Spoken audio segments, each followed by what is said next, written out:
This is The Bottom Line, a show designed to help Australian businesses succeed.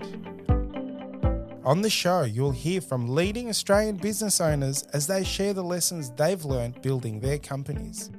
You'll learn from their successes as well as some of the challenges they faced along the way. We also talk to experts from a range of fields who share specialised techniques you can use to improve your business. I'm your host, Savan Tuna, and I'm a director at Alexander Spencer, and I'm really passionate about helping Australian businesses succeed. The ability to communicate effectively can make or break your success in business. Do most influential speakers succeed because of their ideas or because they've mastered the art of commanding attention? In a world where AI can generate speeches and deepfake voices are more convincing than ever, does mastering your own voice still give you an edge? Today, we're joined by Trang Nova, a TEDx speaker, a business and speaking coach, and the host of the podcast Voice for Impact. Trang helps professionals refine their message, own their presence, and speak with confidence. Trang, it's a pleasure to have you on The Bottom Line. Savan, thank you so much for having me. I'm so excited. Standing in front of an audience is a bit of a passion of mine. I love that part of what I do as the managing partner here, and I get lots of opportunities to do that. But for our listeners that are unfamiliar with you, I'd love to hear your story because you've got a very interesting background and how you got into business. So give us a bit of a journey of your life. Well, I have lived multiple lifetimes, and I don't think originally it was written in the stars for me to go into business at all, because I was born to Vietnamese immigrant parents who came from war and poverty. So all they wanted for me when I grew up was to have a stable life, which meant that when I was in school, the career options presented to me were to become a doctor, a lawyer, or a disappointment. Those are the options.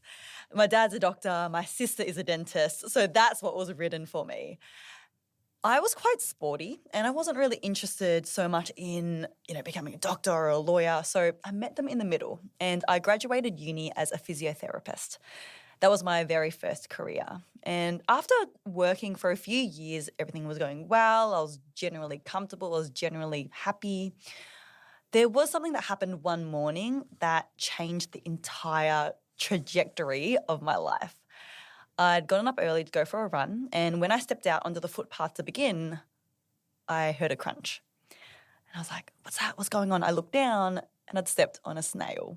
Oh, no. When this is the first time this has happened before, and I'm sure it's happened to you as well. But for some reason that morning, I couldn't stop thinking about it. I couldn't help but feel guilty that me going for a run on this day at this time, I'd caused such an effect on something outside of me. And in this case, I'd killed something. And as I continued to run, it really dawned on me how every one of my decisions and every action that I take has a consequence. And I started to see how much of a footprint I had and could have over my lifetime, especially in the thing that I would do every day, which is my work. So I started to question how I could use my career and use my existence to have more of an impact in this world. And I started to question how I could work with people, not just as athletes, as a physio and as a running and strength coach as well, but as human beings. So I actually started to expand to the coaching that I did, and I started to move into not only sports coaching, but life and mindset coaching. I wanted to work with people through their mind, really elevate their entire life. And as I did that, I started to get really beautiful feedback like, oh, Trang, working with you has changed my life, or Trang, working with you has been the best decision I've ever made. So that really confirmed to me that I was on the right path. And as I grew my business, I eventually left physio. I started traveling more and people started to ask me, Trang, how did you do it? How did you build your business? How are you working while in Bali or overseas? So then I went into business coaching, and that was really fulfilling for me because I could then help these business owners to touch people in their communities that I wouldn't be able to help. And throughout these chapters, as I sidestepped and as I explored different forms of coaching and businesses, it became really clear to me that I did have a common strength and a common thread throughout all of these chapters of my life. And that was my ability to move people to take action through my voice. Whether it was helping people to run a marathon, to build a business, to speak in front of 1,000 people, my energy and my voice, I noticed, was my superpower. And that has led me down the path now of becoming a speaker and a speaking coach, especially for entrepreneurs, so that they can harness the power of their voice and be able to speak with confident authority and be recognized as a visible leader in what they do. Wow, that is amazing. It's an undervalued skill. You could be extremely technical and really good at your job, but your voice, the words you use, the way you smile, the way you hold yourself, not only just in front of an audience, but when you speak to your staff, when you speak to your team, it has such an impact. And I want to unpack that and I want to learn from you. But before we do that, I'm from an ethnic background. How did your parents feel about, they would have been doing fist pumps going, I've got a dentist as a child, I've got a diamond doctor, and now we have a physiotherapist in the family, and then you're all of a sudden in this entrepreneurial world, which is fine, and we love that. How were you supported at home? I love this question because you are so right. My parents, they still kind of don't even understand what I do, which is really funny. And I joke that I'm the disappointment of the family. But no, they are very proud of me now. They can see that I've utilized the opportunities that they have given me through all their sacrifices, through the hard work to give me this life. And I've been able to utilize that to create something that they might not even be able to comprehend very well, but they can see that I'm happy, they can see that I'm doing well, and I'm making the most of what has been given to me. So they are very proud of me now. At the start, of course, I got the questions, maybe you should renew your physio registration just in case. Just in case you want to go back. And it was actually only last year that I finally stopped renewing my physio registration. So for the last 5 years that I haven't been practicing, I was still renewing as a non-practicing physiotherapist. But last year I was like, I think it's time. I'm not going back. You're going back. Did you get that? But you got this ATAR score. You're wasting your ATAR score numbers. We get those a lot. And not just from my parents, from my aunts, my uncles. Christmas is always a fun time. What do you do again? Such a waste. Physiotherapy, you did 4 years at university. So that was part of the challenge. It was the career change. And I think a lot of people can resonate with this. It is challenging for so many reasons, physically, from a lifestyle perspective, but also from a spiritual identity perspective as well. Like I was really questioning who I am because physiotherapy was all I'd ever done. It's all I'd ever known. So that was a challenging journey, but I'm very aligned and very proud of the decision that I've made now. Were there any moments that you doubted yourself though? In that transition, was there things in your head going, oh, geez, what have I done here? And how did you overcome those? Oh, Saman, I still doubt myself today. I think my latest was last week. I had a doubt moment. It's a constant part of the journey for sure. Like I remember in the early days of my speaking, I knew that I wanted to speak. I knew that I wanted to make a difference, and speaking is a great opportunity. In 1 hour, you can spread a message. You can touch thousands of lives. And now with technology, you can even upload it onto the internet and get even more views. I remember there was one time in my early days of speaking where this was actually just after COVID. So the talk was in person, but also being streamed online. And I was already nervous because I was speaking to this big, I'm going to keep this kind of broad, but medical company. So there's like sports doctors and I was nervous. And then halfway through the talk, I'd said something and paused to let that point land. And in that moment, there was someone who was on the live stream who thought they were on mute, but weren't. And they said out loud, ugh, what a load of BS. But they said the full thing. They said the full word. Way. And I heard it, the audience heard it, and I wanted to disappear into the ground. I wanted to never be seen again. It was awful. I was so humiliated, and I skipped slides to get to the end of that talk as fast as possible because I wanted to just get out of there. That night when I drove home, I cried because I was like, I just feel terrible. Maybe I'm not cut out to do this. Maybe I'm not made for this. So that's one moment that I've doubted myself. I've had many of those moments along the way. I still do. But that night I went home and I remember my partner at the time was like, how was your talk? And I held back tears as I said, yep, it was fine. And I ran into my room, shut the door, and I took out my journal. And I started to journal on this night and on this event. And that is something that I continually use to process my thoughts, process my emotions, journaling and having a conversation with myself of, hey, so this happened, but what does it really mean? What does it really say about you? And I could then pull apart and bring to light that one person's opinion isn't going to be anything about me. It's not a reflection of who I am, of where I'm going. I cannot let one person stop me from progressing in my entire career. Do you recall the next time after that event when you went out on stage or you had a speaking gig or did a speaking session with someone? How did you feel in that moment and how was those nerves? That journaling session was very profound for me because when I drove home, I thought it was done. I was like, I'm hanging up my boots. I'm not going to speak anymore. But after that journaling session, I saw it as an opportunity. It's like, okay, I have so much doubt in myself right now because this has happened that I never want to feel like this again. I never want to be exposed to this judgment or this hate again, although that's impossible to achieve. But I had that drive. And then from there, I doubled down on my work. So I went to stand-up comedy. I started to do more speaking, rehearsal, speaking practice to develop my speaking skills even more.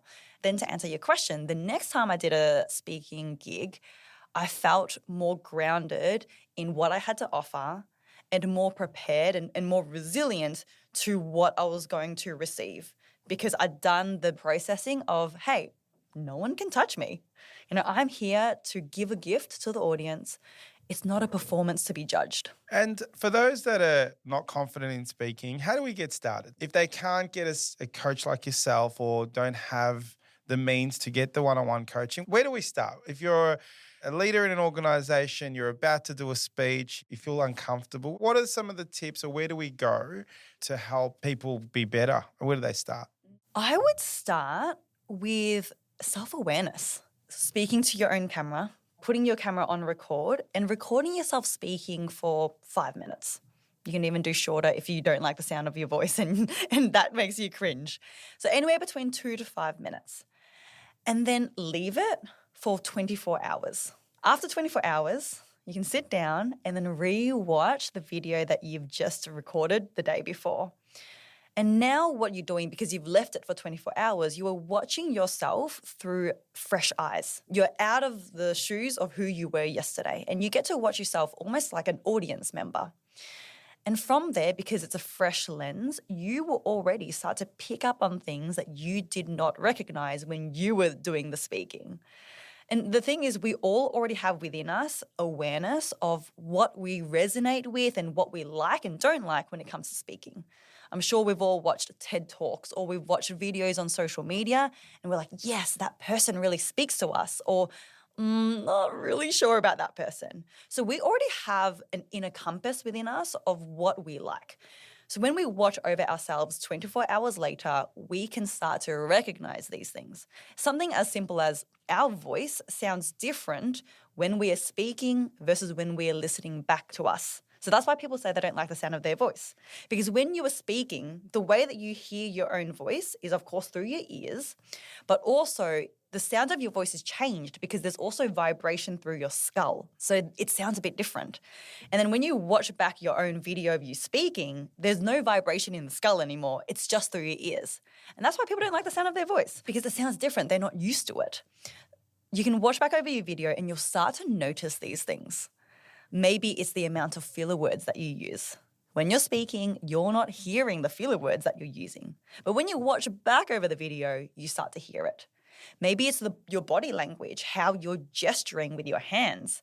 You look at the video and you're like, oh, I'm just waving my hands all over the place and I don't really like that. So I think that's a really good place to start because that's free and that's utilizing the awareness and the knowledge that you already have within you. The filler words is an interesting one. When we started the podcast, it was really interesting. I was getting coached in, how to ask the right questions, the energy you bring, and all that kind of stuff. They made me do an intro script. They said, look, just give it a crack. There's no script. Go for it. But just be conscious of your ums and ahs. I'm like, oh, don't worry about it. I don't say ums and ahs. Like, are you serious? Like, who says ums and ahs? And I said this speech, and I went on for maybe a minute. And I thought I did a great job. I didn't realize, and we rewatched it together, listened to it. I had said 13 ums and ahs, and I had no idea. So we don't realize how much filler words that we actually say when we speak. We don't realize it. And sometimes I feel like filler words can devalue everyday conversations. When we speak in front of an audience, we may have practice, we're getting ready for it, we might have a script. So we try to avoid those ums and ahs. But when we're talking in day-to-day conversations, we do use filler words. And if you can practice and learn not to do them, it has an impact. So my question is, what advice do you have on people not using filler words? Is there a trick that you teach that our audience can take away today? Absolutely. This is something that I teach with my clients because this is a universal challenge, isn't it? We all have filler words or non-words, and it's a cultural thing. Different cultures, different countries have different filler words. And what that says about the use of filler words is it's simply a habit. It's not a survival thing. It's nothing that we need in our speaking. It's simply a habit. And the habit is when there is a space that we need to think and we need to pause, we fill it with a filler word or a non-word. So filler words might be, like, and then non-words would be The strategy that I teach to break out of this habit is the substitution method. It's habits 101, how to change your habit. If you want to change a habit, then you're best substituting it with something else. If you want to substitute your filler words and non-words with something else, what you're best substituting it with is a pause of silence, which is so obvious because that's exactly what we need to be doing, but we feel uncomfortable with silence. We feel uncomfortable having that moment where we're not speaking. What I'd recommend is this needs to be intentional rehearsal time on your own. When you don't have pressure of someone else looking at you, when you can slow down your speaking practice enough to be intentionally catching yourself when you are about to say or or so. So get out your camera again. Like our phone is going to be our best friend. Record yourself for 2 minutes. See if you can tell a story over 2 minutes. Every time before you say a filler word, you catch yourself and you hold yourself back for a moment before you keep going.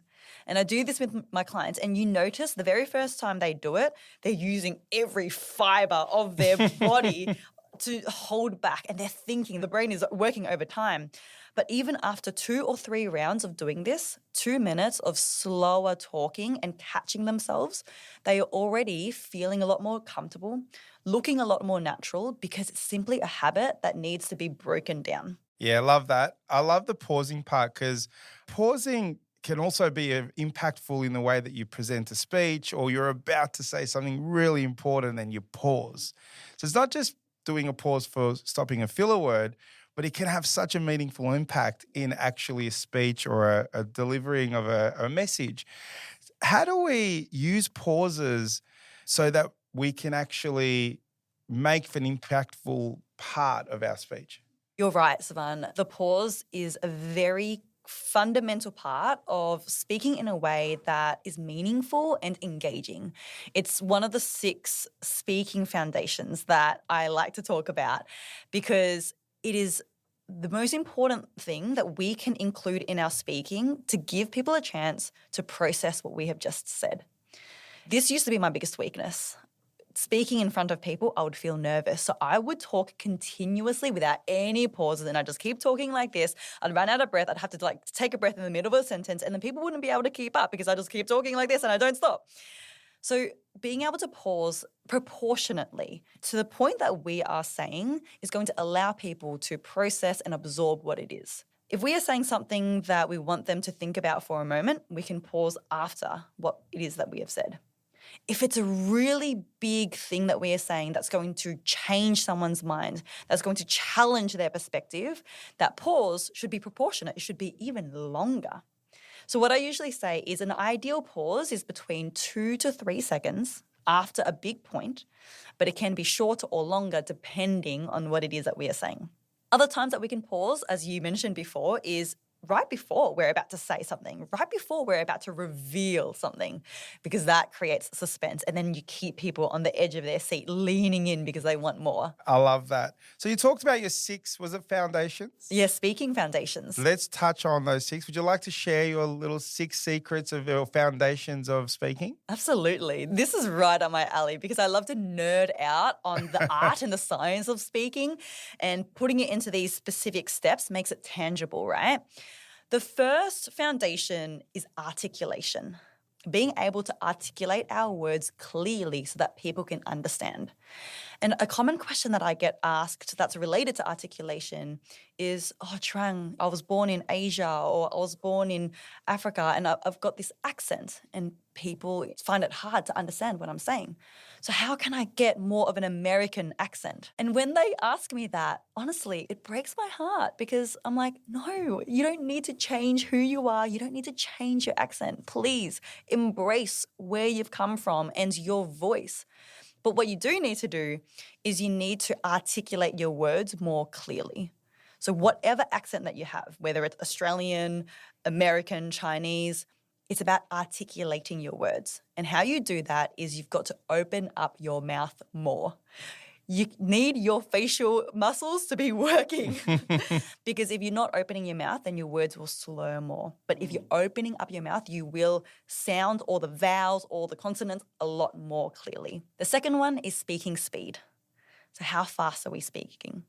Now, there is no perfect formula. There's no perfect speaking speed, but it depends on the context. If you're a motivational speaker on stage versus if you are reassuring a client or reassuring a friend who's gone through something challenging, then you're going to be speaking at different speeds. Even within one sentence, I might start faster because this is less important, but then I might slow down as I get to the end of a sentence. Essentially, variety is the key. So speaking speed is the second one. The third one is pauses, as we've already touched on. Fourth one is speaking melody. So that's the pitch at which our words in our sentences come out. Sometimes it's going to be high, sometimes it's going to be low.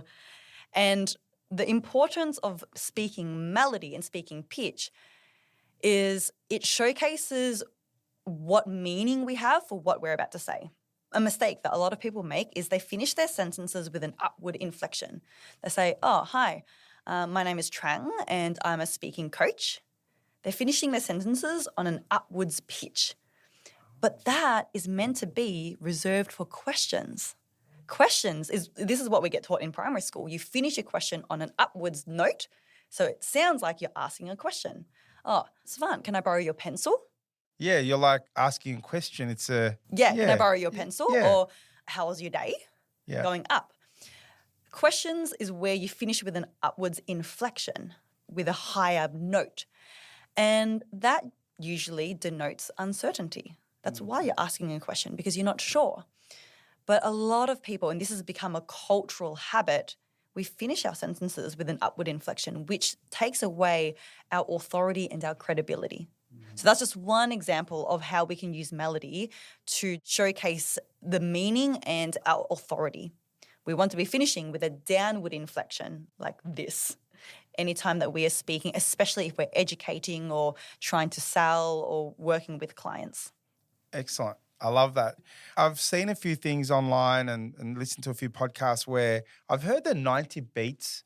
Someone said something about you speak 90 beats per minute and it's like music that's so really it's if you do that, it just becomes consistently one beat, which is very different to what you said, which is you need to reflect on the message you're talking about, who it is you're delivering it to and having the ups and downs. I feel like that makes more sense to me than 90 beats per minute and you speak in the same variety tone all the way through. It Yeah. just doesn't make sense to me. So I have heard that, but Trang, you make a lot of sense in starting fast, finishing low, and being able to take a journey in the speaking. I really resonate with that. And then the fifth one is speaking volume. That one's a little bit more straightforward. The decibels at which our voice comes out.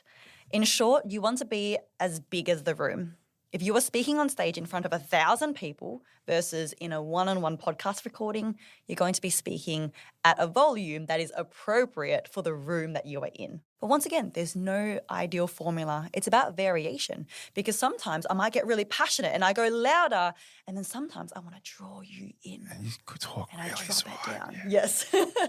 So variety, variety is the spice of life. That's what we want. Now, the sixth speaking foundation is character.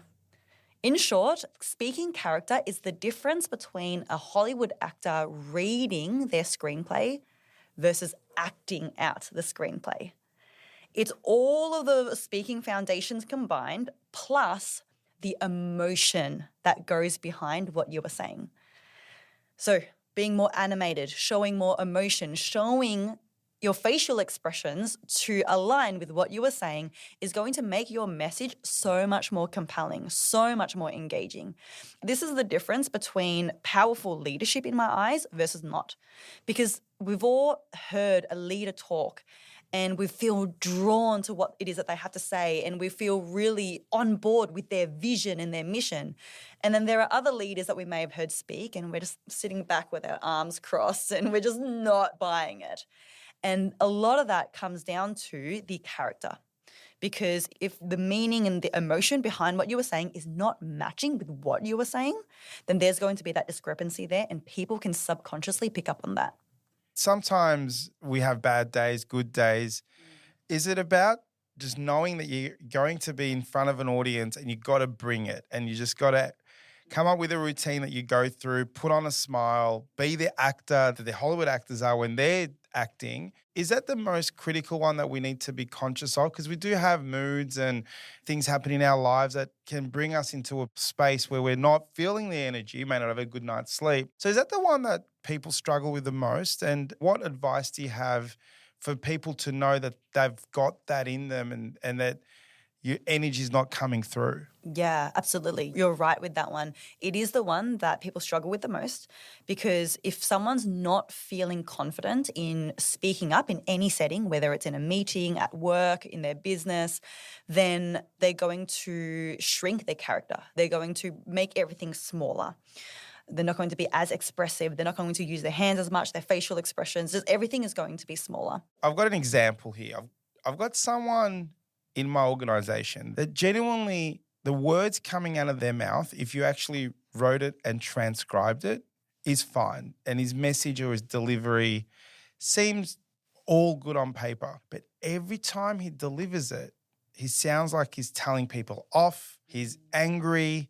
He doesn't win the room. And I know this person doesn't want to be that person. He wants to be charismatic. He wants to be the person that draws others in, but he's repelling people because they feel like they're being told off. For someone that's trying to change, is it again, get the camera out and listen to yourself? What is it that that person can do to make first steps so that they can actually go, okay, I'm making change here? The first step I would say is to check in with yourself and how you were feeling and what you were thinking before you show up to any interaction. Because, when we're with friends and we are in our natural element, we're not overthinking how we're speaking. We're always going to be the most natural and authentic in that setting because we're not thinking about it too much. But it's often when we are leading a meeting, we're in a work setting that we're thinking about it too much, and there may be that discrepancy.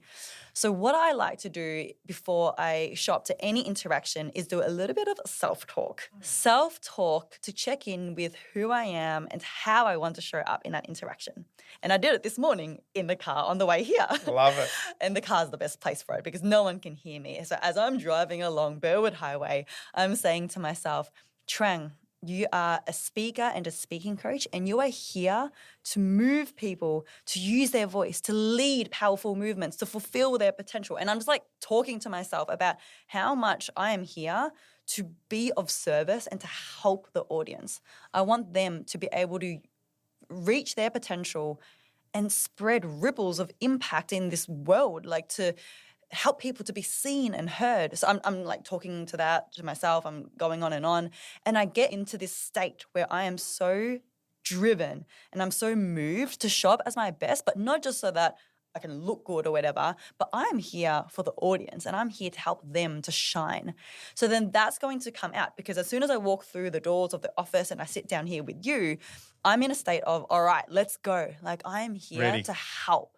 And I think that will naturally come across in my vocal delivery, my body language, my facial expressions, because it's authentic. It's real. It's coming from inside of me. Now, of course, there are technical things that we can focus on as well. The speaking foundations that we just talked about are different technical components that we can work on and we can actually adjust in our speaking. Of course, there's body language elements as well. You know, our hand gestures, our posture, our facial expressions. If we are having a hard conversation with a client or a team member, then we need to showcase more openness to make them feel safe.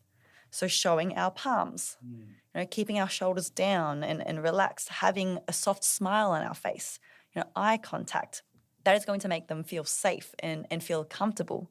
If we are in a motivational state, if we're trying to move our team, if we're trying to move an audience, then we're actually going to be more animated. Our hand gestures are going to be bigger. We're going to be pacing up and down the stage or the room.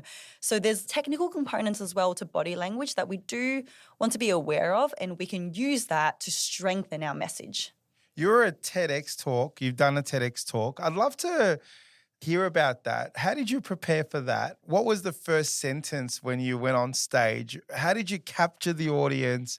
Tell me your journey of that TEDx talk, because I think I listen to a lot of them and I love the content that TEDx, the TED team do. Tell us about that journey for you and how you got onto stage and what it was like. Absolutely. Becoming a TEDx speaker has been a long time dream of mine, and I'd wanted to do it from the moment that I knew I wanted to do speaking.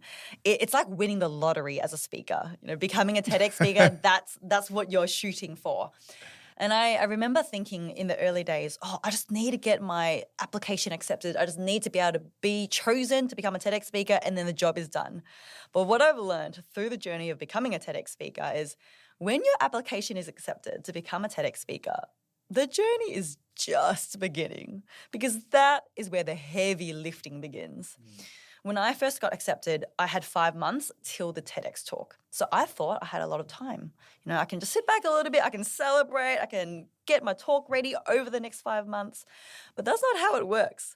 TEDx has very strict guidelines and regulations of what is accepted as a talk to be presented on their stage.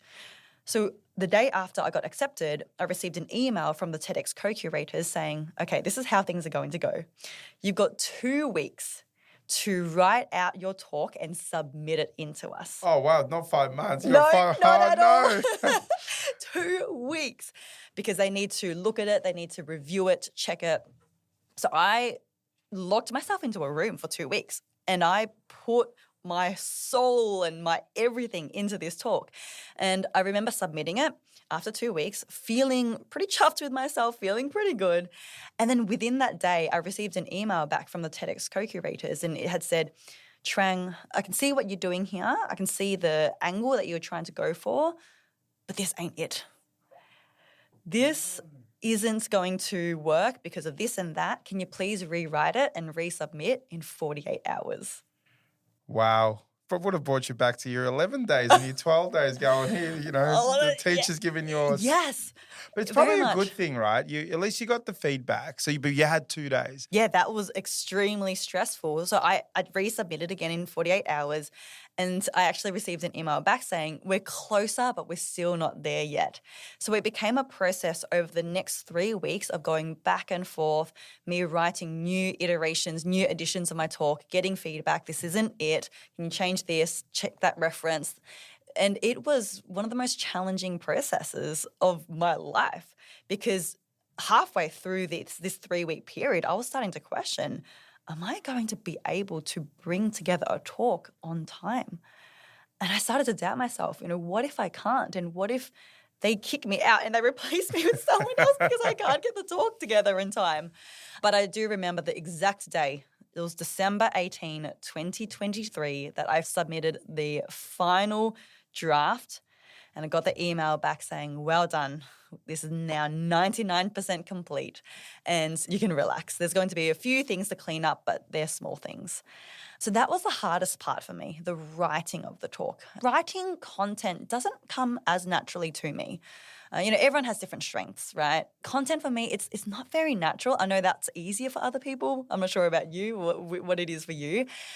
That was the hard part for me. And then from there, the next 2.5 months was memorizing the talk. Because of these regulations, we need to memorize it word for word. There's no going with the flow on stage. There's no improvisation. Because if we do, we can, but we're going to risk putting in a word in there or putting in content in there that doesn't meet the guidelines. And then you risk getting your talk rejected and not getting posted on the YouTube channel, which is the epitome of what you want. You want to be on the TEDx YouTube channel. So I memorized my talk and I went through the process of rehearsing. One of my first speaking coaches is a brilliant man called Vin Zhang. He's the master of mastery. And he had planted the seed in my head that if you are going to deliver the talk of a lifetime, you don't just rehearse it 5 times. You don't just rehearse it even 10 times.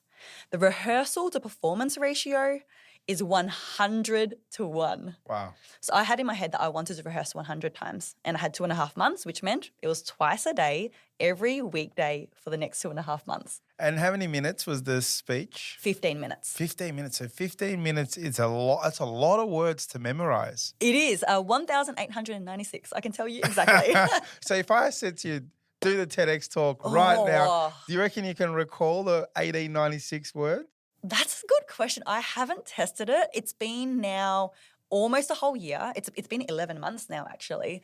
I think if I got going, because this is how memorization works, right? To get it started, it's a bit harder. But if you fed me the first few lines, I think I could potentially. Because, when you rehearse something 100 times, it gets engraved into your brain cells. It's not going anywhere. No, it's not going anywhere.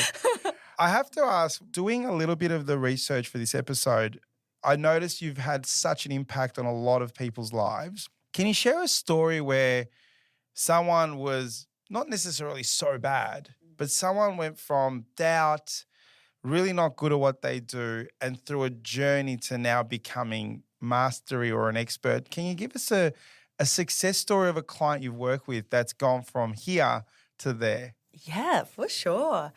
One particular client comes in mind, actually, and I think this is such a special story because she is Vietnamese as well. And I know her story. I know her childhood. There's a lot of cultural upbringing that has molded her to grow up and to choose to stay out of the spotlight, to stay quiet, to be more in the background.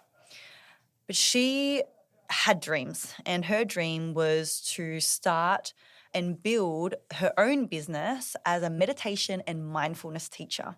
She loved that. And if you are going to build your business, if you're going to build your brand, and you would know this, you do need to become visible. You do need to put yourself in front of other eyeballs, in front of other people, and to advocate for yourself. You need to give yourself that chance to be seen and heard.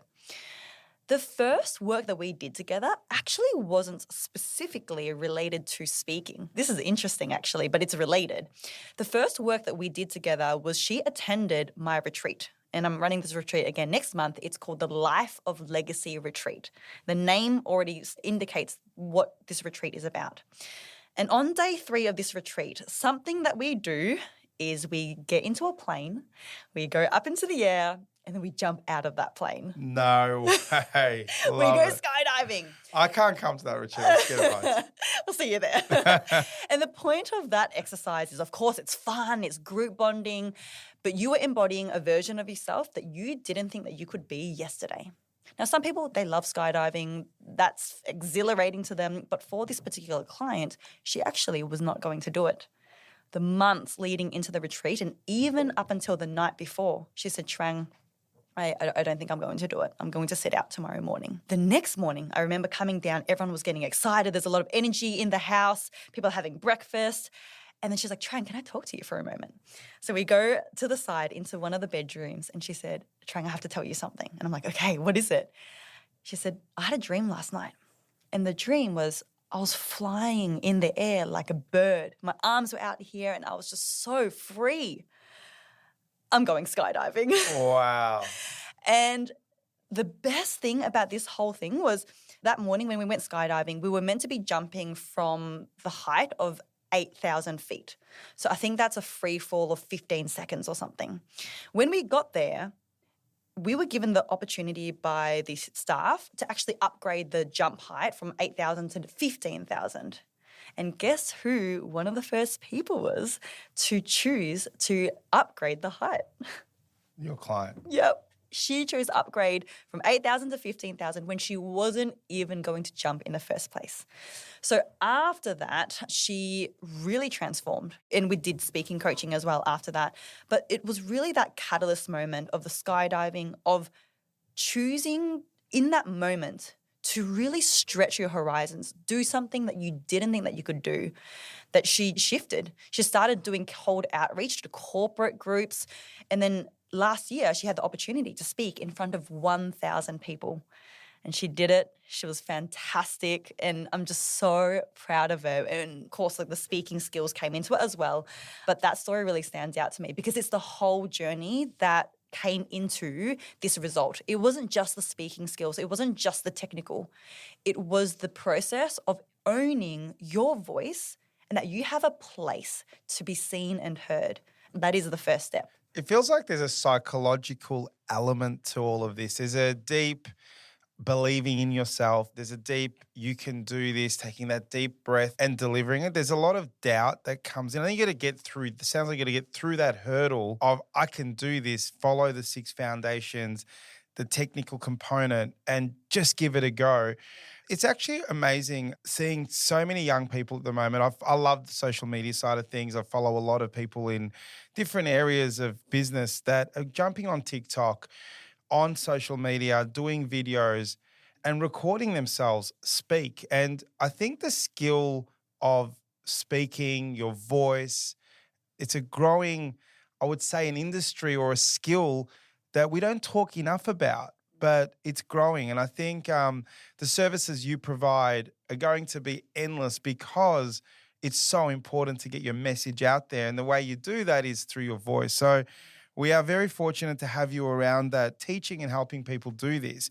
But what I wanted to ask you was, I saw something really interesting the other day where Morgan Freeman on social media was doing a speech, and then it was an AI and it was a software company, and then you can actually record yourself and then have automated AI do video. What's your view on AI, and do we really need to be good at voice online anymore if these tools exist? At risk of sounding really old school, I'm going to say we need to develop the one tool that we have that we are going to own for the rest of our life. And we were talking about this even before we started recording. Even if we get to the point where society is living in pods. Maybe that's going to happen one day. We're all living in pods. We don't even need to leave our pods because we've got this VR and we can do anything and everything from there. I believe that being able to have that human connection and have genuine communication and workplaces and events where people are on stage moving and touching people's hearts and souls, like that is never going to go away. That will probably be what someone will be like, all right, I'm going to move out of my pod today and then I'm going to go out there and connect. Like I think that's something that will never fade away. So regardless of technology, of AI, we're never going to be able to escape the fact that our presence and the bridge between us and other people is our voice. Because yes, maybe online we can write blogs and we can use AI and hide behind that, but sooner or later we're going to have to go out into the world, whether it's at the shops, whether it's dating, work, business, we're going to speak. And then at that point, we want to be prepared to showcase our brilliance and our ideas and our knowledge with others. And if someone was listening today that was going to give a real high stakes presentation tomorrow and they're feeling unprepared, what's the single most important thing they should do right now? At this point, if the talk is tomorrow, it's nothing to do with the technical stuff. It's going to be getting your mind and your state in the right place. So I would say put aside 10 minutes and do a visualization. Visualize that talk going exactly how you wanted.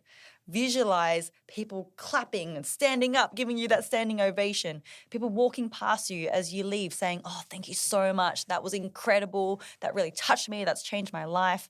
Bring that visualization to life through the 5 senses.